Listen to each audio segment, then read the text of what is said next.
Assalamualaikum warahmatullahi wabarakatuh. Nama saya Muhammad Zainuri dari Prodi HKI. Saya mendapat tugas dari Bapak dosen Bapak Fikri Farikhin di mata kuliah Tarbiyatul Manakib untuk membuat video tentang penjelasan tujuan membaca istighosah. Istighosah merupakan manifestasi dari kerendahan hati seorang hamba di hadapan Sang Kholik. Secara bahasa, ia memiliki makna yang lebih dalam daripada sekedar doa. Istighosah adalah sebuah istimdad, memohon bantuan mendesak dalam situasi yang sulit atau genting. Maka pembahasan yang akan kita bahas pertama adalah tentang makna spiritual seruan Ya Arhamar Rahimin. Mengulang-ulang kalimat Ya Arhamar Rahimin yang memiliki arti wahai zat yang maha pengasih di antara penyayang. Hal tersebut bukan tanpa alasan. Apa saja? Yang pertama adalah tawassul dengan sifat Allah. Ini adalah metode berdoa yang paling disukai Allah, yaitu memujinya dengan sifat-sifat keagungannya sebelum menyampaikan hajat. Yang kedua, mengetuk pintu rahmat. Dalam sebuah hadis disebutkan bahwa Allah menugaskan malaikat khusus bagi mereka yang berzikir dengan kalimat ini. Jika dibaca 3 kali, malaikat akan berkata, sesungguhnya zat yang maha penyayang telah menoleh kepadamu, maka mintalah.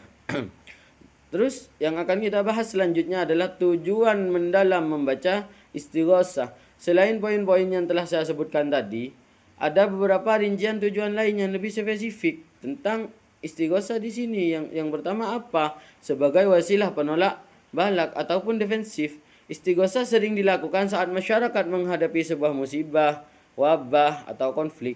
Tujuannya adalah memohon perlindungan aktif dari Allah agar mara bahaya diangkat sebelum menimpa lebih parah. Seperti hal tragedi yang telah kita ketahui pada tahun 2019, lebih tepatnya pada saat Covid melanda.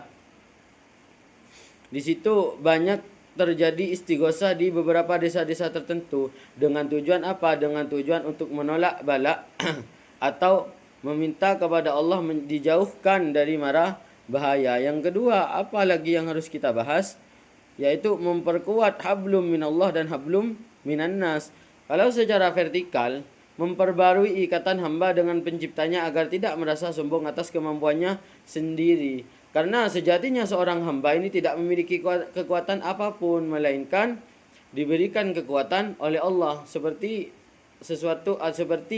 bacaan yang sering kita baca, yaitu la haula wala quwata illa billahil aliyyil azim. Terus yang kedua, secara horizontal, ketika dilakukan berjamaah, istighosah menciptakan energi kolektif. Ia menyatukan hati umat, menghapus sekat sosial dan memperkuat solidaritas batin antar sesama muslim. Karena apa? Karena ketika istighosah itu dilakukan secara berjamaah, maka banyak manfaat yang akan kita dapat di dalamnya. Yaitu yang pertama apa? Menyatukan hati umat untuk selalu meminta kepada Allah dan berdoa kepada Allah. Yang kedua, menghapus sekat sosial. Di sana itu sudah tidak ada sekat sosial ketika sebuah istighosah dilakukan berjamaah. Dan yang ketiga apa? Memperkuat solidaritas batin antar sesama muslim. Karena di sana itu terbentuk sebuah silaturahim yang mana sulit dilakukan kecuali dengan istighosah bersama. Terus yang ketiga adalah pembersihan hati, yaitu tasghiyatun nafas. Zikir yang dibaca berulang kali dalam istighosah seperti istighfar dan tasbih berfungsi sebagai pembersih karat di dalam hati. Seorang yang beristighosah cenderung lebih stabil emosinya dan lebih tenang dalam menghadapi sebuah tekanan hidup. Karena apa? Karena yang namanya hidup kita itu juga sama-sama tidak tahu kita ke depannya itu akan bagaimana, apa yang akan kita hadapi. Jadi kita itu membutuhkan sebuah emosi yang lebih tenang dalam menjalaninya, lebih stabil gitu. Jadi dengan apa? Yaitu dengan beristighosah, yang salah satu manfaatnya untuk tazkiyatun nafas atau membersihkan hati. Yang keempat, mengikuti jejak ittiba para ulama dan solihin.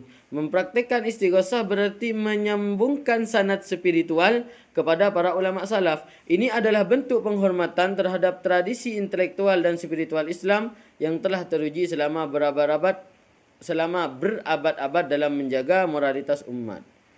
Terus yang ketiga, landasan syariat yang lebih luas.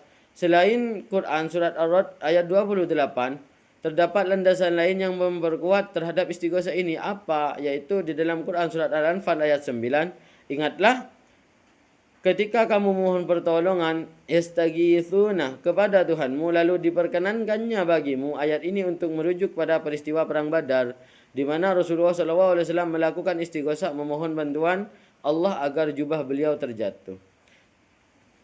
Terus selanjutnya konsep tawassul, memohon kepada Allah melalui perantara amal soleh dan asmaul husna adalah syah secara syar'i atau secara syariah.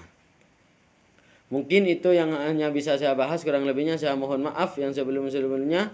Afwan minni, assalamualaikum warahmatullahi wabarakatuh.